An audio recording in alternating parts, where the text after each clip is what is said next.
But you remember a hard day when someone hurt your feelings, or a happy day when someone said a kind word that made you smile for hours.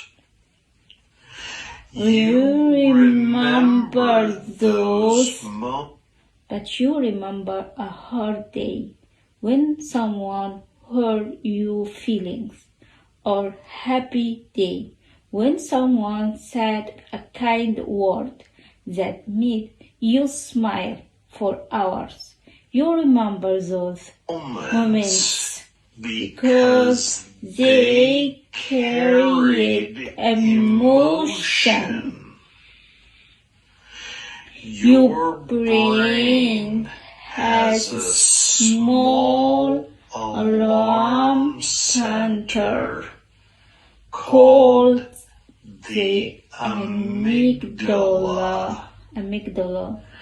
When something feels emotional, the amygdala tells your brain, save this.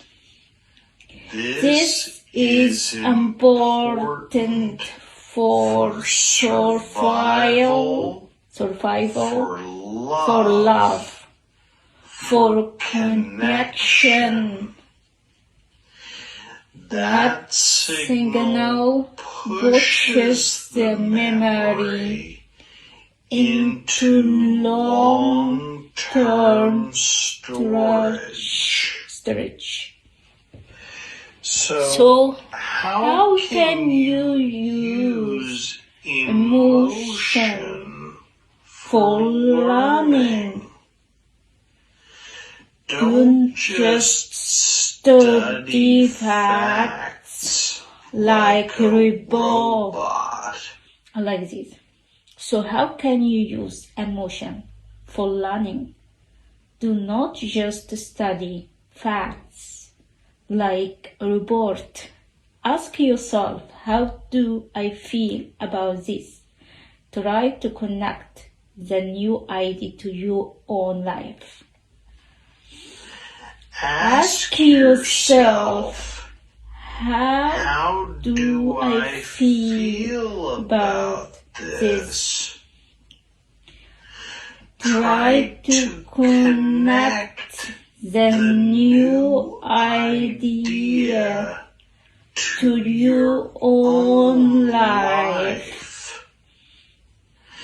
When learning a history date, picture the people, the scenes, the fear, the hope. When learning a science idea, picture a real problem in your city that this idea can solve.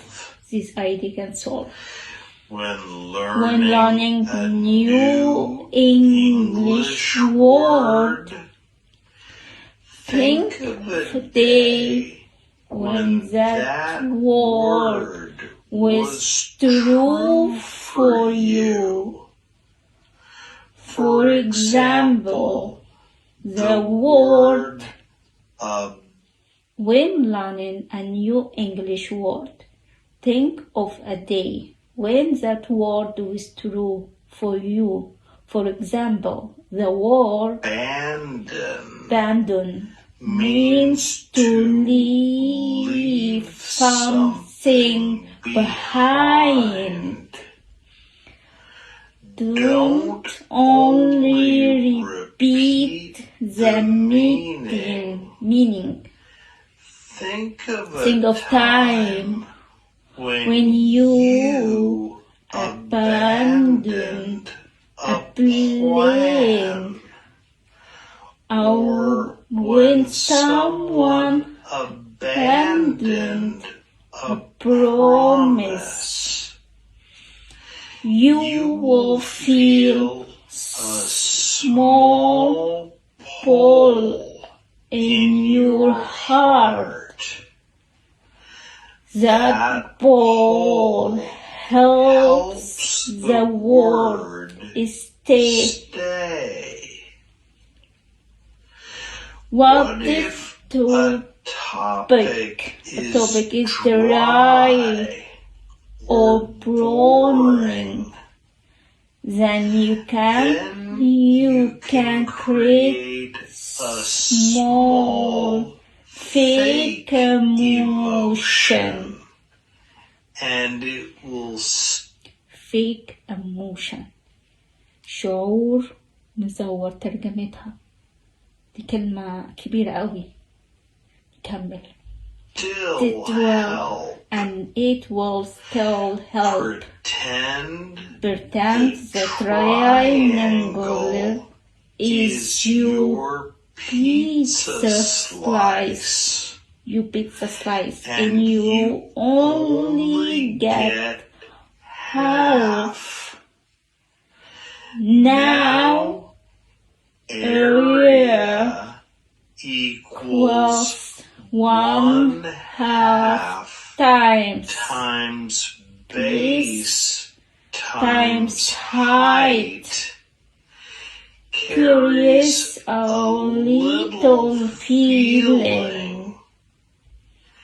It's funny.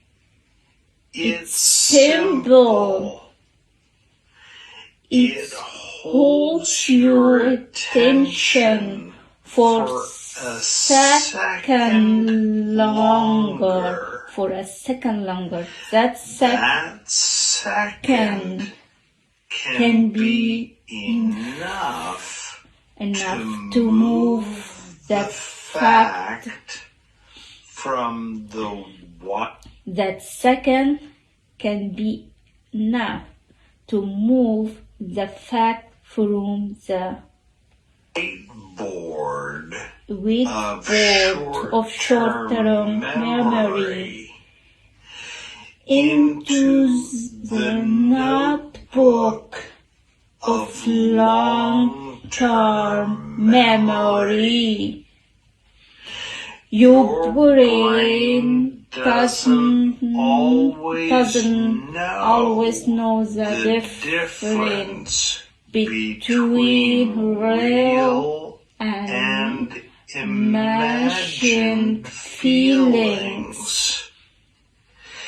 If you add a touch of story, a touch of humor, a touch of surprise, your memory improves. Now we come to a very powerful step. Teach what you learn. Teaching is remembering twice. When you teach, you move from I received this to I can rebuild this. When you teach, you move from I received this to can rebuild this. That shift is huge. It forces your brain to organize ideas, find simple words, and create a path from beginning to end. This process builds a strong structure in your mind. You stop being a continuer and you start being a creator.